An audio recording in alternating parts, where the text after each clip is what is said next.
Let's formalize this a little bit. What we've been working with is something called a Markov decision problem. And here's what makes up a Markov decision problem. There are a set of states S. Those are all the values that this S can take as it comes into the robot. There's a set of actions A, which is these potential actions we can take to act on the environment. There's a transition function. This is the T within the environment. And this is a little bit complicated, but let's just step through it. T is a three-dimensional object, and it records in each of its cells the probability that if we are in state S and we take action A, we will end up in state S prime.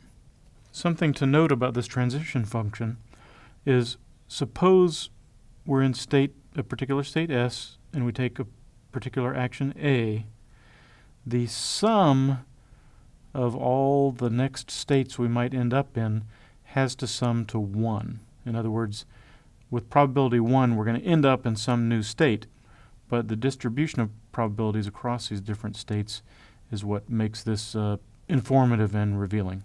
Finally, an important component of Markov decision problems is the reward function. And that's what gives us the reward. If we're in a particular state and we take an action A, we get a particular reward. So if we have all of these things defined, we have what's called a Markov decision problem. Now the problem for a reinforcement learning algorithm is to find this policy pi that will maximize reward over time. And in fact, if it finds the optimal policy, we give it the little symbol pi star to indicate that it's optimal.